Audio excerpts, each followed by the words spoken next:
Hey everyone, so here is the second video from my little practice hand playtime. So in this one I'm using a chunky cut glitter, but I'm showing a little cheat way of applying it. So as usual, pretending that I've done all my prep prime and everything, I'm now just creating a thin clear tip, just so there's a nice transition between the natural now and the extension. And it gives you a bit of a base to work on. Obviously if you're working like with glitter, you want to have that base there, otherwise it's not going to adhere properly and you'll just be left with like glitter underneath rather than a layer of acrylic. So that extension won't last. And then I'm going to pop a little bead near the cuticle area and blend down.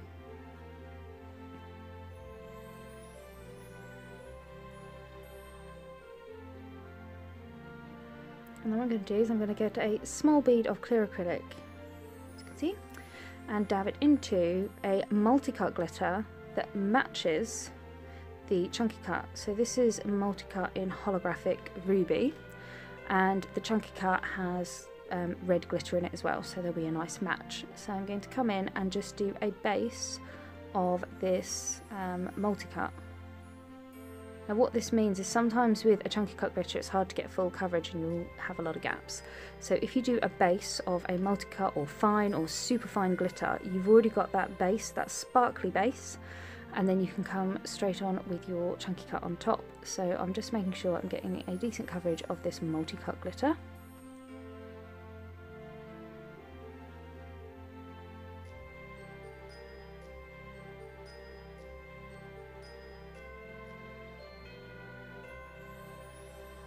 There you go. You can see it's super thin, but there's a full coverage of colour, and then I'm going to use my wet brush just to pick up bits of that chunky cut glitter, and I'm just dabbing that in the top so it's got shapes and chunky cuts in it. So I'm just dabbing that where I want them, and then I'm going to get a small bead of clear acrylic and pick up a larger amount of the glitter and just push it around a bit, like make sure I get everything where I want it, after chasing that one star around my towel for about half an hour.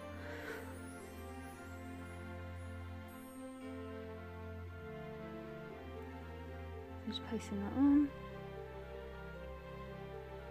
making sure I've got a nice coverage. See, then you still get the effect of the chunky cut glitter, but you know there's a full glitter base underneath. You can also do this by putting a thin layer of coloured acrylic, but obviously when you have bits shining through it's not sparkly and glittery, it's just coloured acrylic.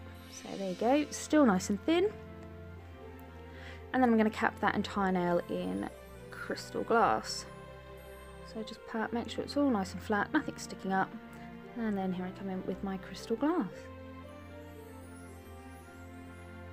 So starting just in front of the cuticle area, and then I'm going to gently blend that back.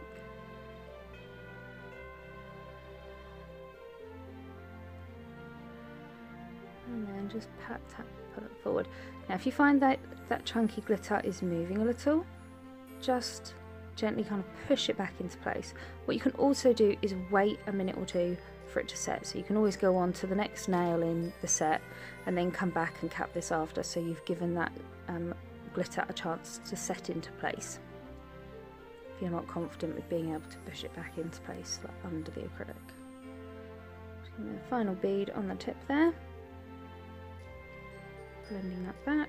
Always make sure whenever you're adding beads that you're getting a good blend between them, so when you know you're running out of acrylic, you'll get that nice soft feather blend in the first bead, and then when you put another bead on top you can feather and blend it in, so you don't end up with ridges and lumps and like clear lines where you've added beads.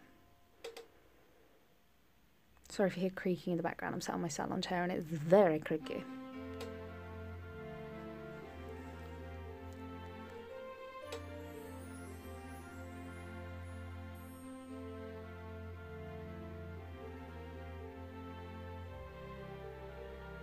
There you go, so I can see there's a little lump on the side. Just going to pat that nice and flat. As you can see, as I'm patting and tapping, I'm making sure that my brush isn't touching the skin. I keep it always on the acrylic,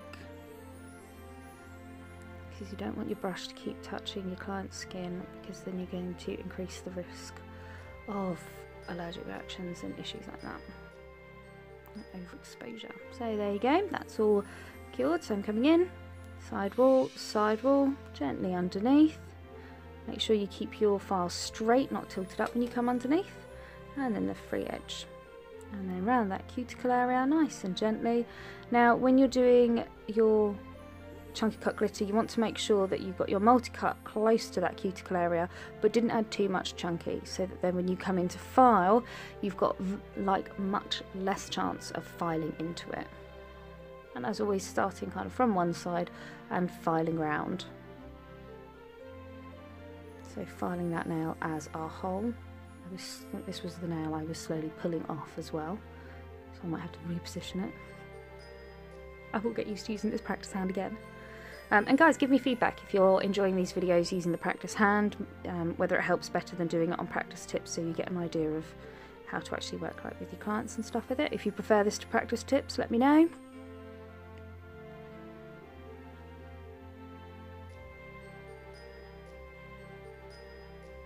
I think the key with the cuticle area, so yeah, I'm happy with that. A little frill underneath, and also the cuticle area I'm happy with, but the body of the nails just looks a bit bulbous. I want a slightly straighter, smoother kind of slope transition down. We'll adjust it there, click it back in. And I will say this is the training hand I have had for 5 years, so there are a few cuts and marks and stuff like in the finger bitties, but again, they were the one. This is what I initially trained on.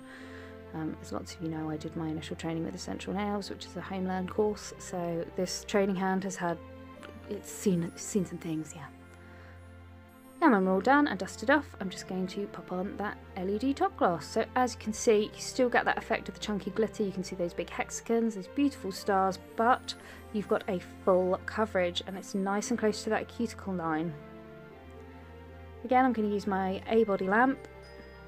This is just easier when you're working on a practice hand rather than trying to slide the fingers in and out of my normal lamp. It's easier if I can just hold this little lamp over the top. For some reason I didn't pause most of this, or I came back in way too soon, so yep. And all that, the marks on the lamp are from my chameleon flakes, because if anyone's used them, they stick on everything. And there you go, we're all finished. So I hope you've enjoyed that, guys. Any questions, comments, requests or feedback, just pop it below. Thanks for tuning in. Bye!